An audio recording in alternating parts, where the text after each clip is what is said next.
अब हम इस क्वेश्चन को सोल्व करेंगे। क्वेश्चन है, किसी 10 सेंटीमीटर त्रिज्या वाले वृत्त की जीवा दे रखी 16 सेंटीमीटर लंबी है, तो केंद्र से जीवा की दूरी ज्ञात करनी है हमें। ठीक है, चलिए करते हैं। ये हमारे पास वृत्त है और वृत्त पर एक जीवा है, तो जीवा जो होती है वो ऐसा होती है। ठीक है, तो चाहे तो यहाँ बना दो, चाहे थोड़ी सी ऊपर बना दो, और कोई दिक्कत नहीं है। ये इसका वृत्त का केंद्र है यहाँ पर, ये बीचों बीच। ठीक है, तो जीवा की जो लंबाई है वो कितनी दे रखी है, 16 सेंटीमीटर। यानी ये 16 सेंटीमीटर है यहाँ से लेकर यहाँ तक ये। ठीक है, और केंद्र से त्रिज्या दे रखी है इसकी 10 सेंटीमीटर। तो केंद्र को जब हम किसी एक जीवा के एंड पर मिलाएंगे तो वो त्रिज्या हो जाएगी, ये कितनी है, 10 सेंटीमीटर। और जब केंद्र को हम जीवा पर लंब डाल देंगे इस पर, तो ये इसे दो बराबर भागों में डिवाइड कर देगी। दो बराबर भागों में, यानी ये और ये दोनों बराबर होंगे आपस में। ठीक है, यानी ये भी 8 हो जाएगा और ये भी 8, दोनों ही दोनों बराबर। ठीक है, ये इसका वृत्त का केंद्र मान लो O है, ये A है और ये B है। ठीक है, जीवा होगी सी से कह दो। तो यहाँ पर जो है दे दे दे के रखा हमें त्रिज्या। त्रिज्या हमारी हो जाएगी AO, जिसकी दूरी 10 सेंटीमीटर दे रखी है। ठीक है, और जो जीवा है AC, वो कितनी है, 16 सेंटीमीटर। और जहाँ से AB कितना हो जाएगा, AB आपका हो जाएगा 8 सेंटीमीटर, क्योंकि दो बराबर भागों में काट देती है ये। और BC भी कितना है, 8 सेंटीमीटर। अब ये जो इस पर हमने लंब डाला, ये 90 डिग्री का कोण है ये, तो ये एक समकोण त्रिभुज बन गया। त्रिभुज AOB या ABO एक समकोण त्रिभुज है। अब जब ये समकोण त्रिभुज है तो इसमें पाइथागोरस प्रमेय हम लगा सकते हैं। पाइथागोरस प्रमेय क्या होती है, लिख देता हूँ। पाइथागोरस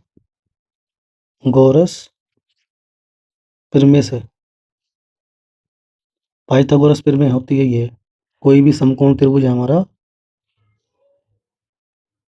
तो उसमें जो है ये होता है कर्ण, और इस कोण के अनुसार इसके सामने वाली भुजा हो जाती है लंब और नीचे वाली भुजा हो जाएगी आधार। ठीक है, तो इसमें फॉर्मूला होता है कर्ण का वर्ग बराबर, कर्ण का वर्ग बराबर आधार का वर्ग प्लस लंब का वर्ग। ठीक है, ये होता है फॉर्मूला इसका पाइथागोरस का। तो यहाँ पर जो हमारे पास कर्ण हो जाएगा वो 10 सेंटीमीटर हो जाएगा। ठीक है, इस कोण के अनुसार नीचे वाली भुजा जो होगी 8 सेंटीमीटर हो जाएगी, और BO जो है वो हमें निकालनी पड़ेगी। ठीक है, उसे हम उसी को तो हमें निकालना है। ठीक है, जो BO है ये केंद्र से जीवा की दूरी है, ये केंद्र से जीवा की दूरी, उसी को हमें ज्ञात करना है। जो PO है इसी को हमने ज्ञात करना है, ये केंद्र से जीवा की दूरी है ये। ठीक है, तो अब हम लगा देंगे फॉर्मूला। कर्ण हमारे पास कितना हो जाएगा, 10, तो 10 का स्क्वायर। आधार हमारे पास कितना हो जाएगा, 8 AB, चाहे AB का स्क्वायर लिख दो पहले।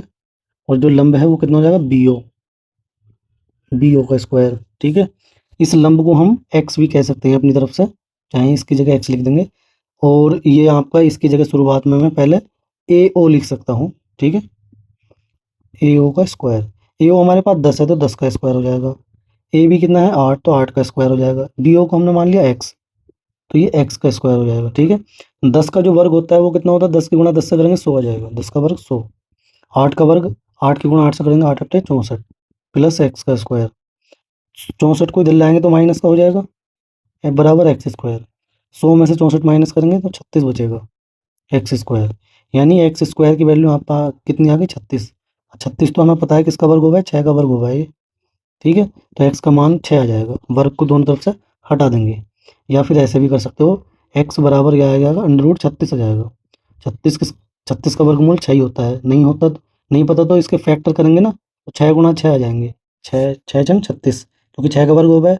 और जो भी पेयर हो जाता है, जोड़ा बन जाता है, वो बाहर आ जाता है एक संख्या के रूप में। तो एक्स का मान कितना आ गया, 36, वो 6 आ गया, 6 सेंटीमीटर।